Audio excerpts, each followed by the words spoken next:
हमारे साथ हमारे संवाददाता एहरावत, अभी जो सबसे बड़ा अपडेट है वो क्या है?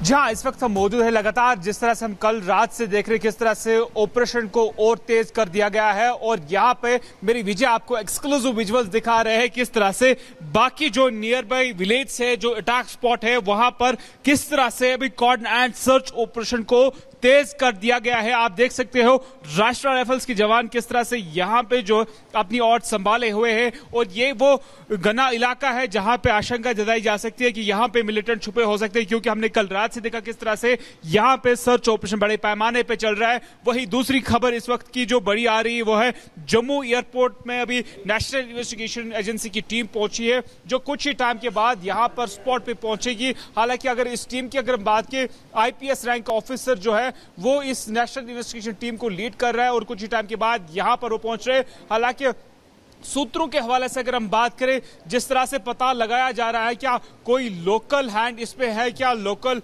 अटैक से पहले क्या कोई रैकी वगैरह की गई है, यह सब इन्वेस्टिगेट किया जाएगा। जो भी यहां पे सिस्टर कंसर्न सिक्योरिटी एजेंसीज है, जम्मू एंड कश्मीर पुलिस, उसके साथ साथ इंडियन आर्मी है, वो इन चीजों का वेरीफाई कर रही है। हालांकि मेरी विजय अगर आपको ठीक बिल्कुल यहां से दिखाने की कोशिश करेंगे, इस तरह की बिल्कुल ये जंगल बिल्कुल उसी अटैक स्पॉट के बिल्कुल पास में है, और यहां पर कल रात से जिस तरह से ऑपरेशन ऑल आउट जो है लगातार जारी है, इसके साथ साथ यहां पर भी जो है सुरक्षा को तेज कर दिया गया है। हालांकि इसके साथ साथ कश्मीर घाटी के और भी कुछ ऐसे एरियाज है जो सेंसिटिव एरियाज है, जहां पे माइनॉरिटीज लोग रहते हैं, वहां पर भी सिक्योरिटी को जो है बढ़ा दिया गया है। उसके साथ साथ अगर बात करें जो जम्मू कश्मीर पुलिस के साथ साथ इंडियन आर्मी के सीनियर लेवल ऑफिसर्स है, वो भी अलग अलग लोकेशंस पर यहां पर अभी मौजूद हैं, जो कि ग्राउंड सिचुएशन को एक्सेस कर रहे हैं। हालांकि उनका यही एक ही मोटिव है कि जल्द से जल्द जो भी आतंक। बिल्कुल, ये जानकारी काफी अहम है, लेकिन सबसे बड़ी जानकारी अब हम आपको देने जा रहे हैं। यहां पर केंद्रीय मंत्री गिरिराज सिंह ने सीधा हमला बोला है।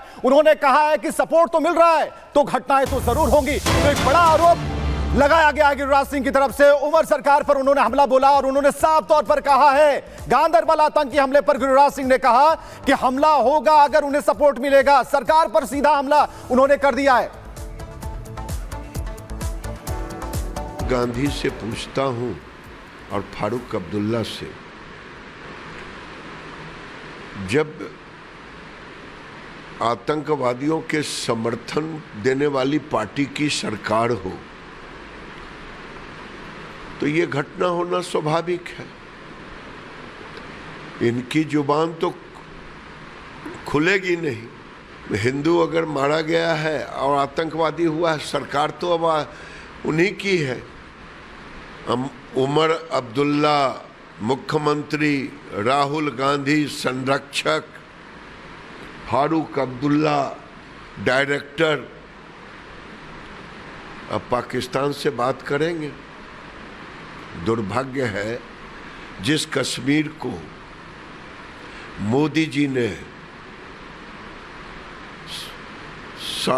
शांति लाया, रोजगार लाया, माहौल लाया, उसको फिर ये फारूक अब्दुल्ला और कांग्रेस की सरकार बिगाड़ेगी। वहीं जम्मू कश्मीर में हुए आतंकी हमले में इंजीनियर, डॉक्टर समेत 7 लोगों की जान चली गई। लेकिन इस आतंकी हमले से एक बात तो तय हो गई कि आतंकी किसी के नहीं होते हैं, ना तो वो हिंदू देखते हैं ना ही मुसलमान, क्योंकि गांदरबल में हुए आतंकी हमले में जो 7 लोग मारे गए उनमें से 4 लोग तो मुस्लिम हैं। रिपोर्ट आप देखिए।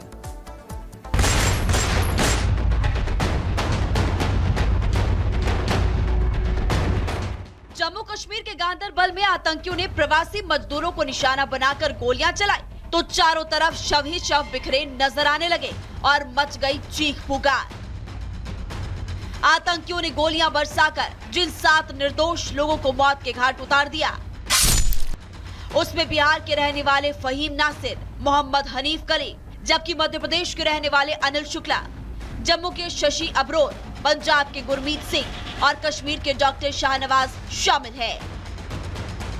इस आतंकी हमले की जिम्मेदारी लश्कर-ए-तैयबा के सहयोगी संगठन टीआरएफ ने ली है। लेकिन इस आतंकी हमले में एक बात तो तय हो गई है कि आतंकी किसी के सगे नहीं है, क्योंकि आतंकियों ने जब सुरंग निर्माण में लगे मजदूरों के कैंप को घेरकर गोलियां बरसाई तो उन्होंने ये नहीं देखा कि कैंप में हिंदू हैं कि मुसलमान। आतंकी लाशें बिछाते गए और एक एक करके 7 जाने लेकर 7 परिवारों की दिवाली से पहले खुशियां उजाड़ दी। आतंकियों के इस हमले में 5 मजदूर भी घायल हुए हैं, जिनका इलाज जारी है। लेकिन जम्मू कश्मीर में उमर अब्दुल्ला की सरकार आने के बाद जिस तरह से टारगेट किलिंग की घटनाएं बढ़ी है, वो बेहद चिंताजनक है, क्योंकि उमर अब्दुल्ला के शपथ लेने के कुछ ही दिन बाद शोपियां में आतंकवादियों ने बिहार के एक मजदूर की गोली मारकर हत्या कर दी थी। वहीं आतंकवादियों ने एक बार फिर टारगेट किलिंग की घटना को अंजाम देते हुए 7 लोगों को मौत के घाट उतार दिया है।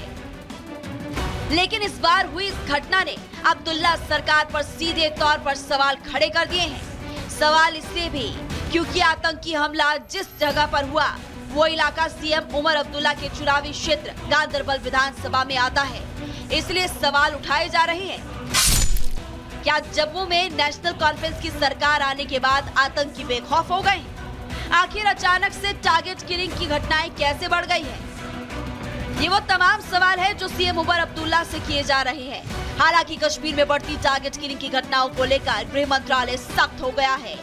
गृह मंत्री अमित शाह ने कहा कि जो भी इस आतंकी हमले में शामिल है उन्हें बख्शा नहीं जाएगा। आतंकियों को भारतीय सुरक्षा बलों की जवाबी कार्रवाई का सामना करना पड़ेगा। वहीं अमित शाह ने आतंकी हमले में मारे गए मृतकों के परिवार वालों के लिए संवेदना भी जुटाई है। टारगेट किलिंग की बढ़ती घटनाओं ने पूरे कश्मीर को दहला कर रख दिया, लेकिन चिंता इस बात की है कि आखिर आतंकियों को शह कौन दे रहा है? उन्हें अचानक किसका सपोर्ट मिल गया है कि घाटी में खुलेआम कत्लेआम मचाने पर उतारू हो गए हैं? Bureau report, Republic Bharat.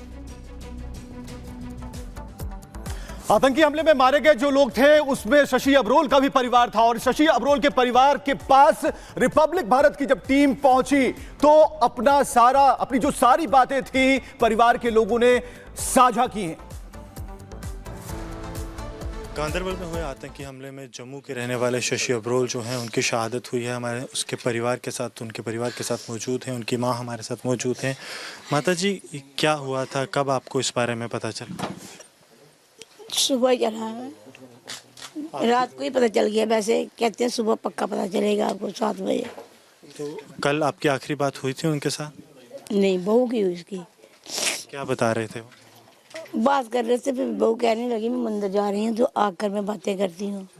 करवा चौथ का व्रत? हाँ, तो मंदिर जा रही थी, कहती आकर मैं बात करती हूँ।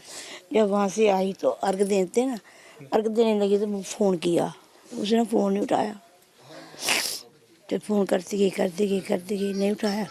फिर रोटी छोटी खाई, हमें पता नहीं था, रोटी छोटी हमने खाई, इन्होंने भी खाई, सबने खाई, तो उसने नहीं खाई रोटी।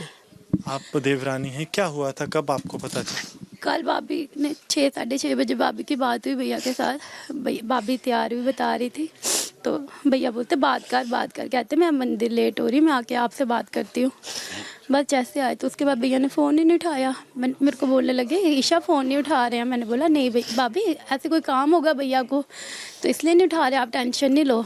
तो फिर रात को वो 10 बजे तक, 11 बजे तक, 12 बजे तक फ़ोन करते रहे, नहीं उठाया। फिर हम पूरी रात तड़पते रहे, फ़ोन पे फ़ोन की कोई इन्फॉर्मेशन नहीं मिली। अब सुबह जाके हमें पता चला। उनके भाई हमारे साथ मौजूद हैं। भैया, आपको कब पता चला इस बारे? रात को पता चला भैया।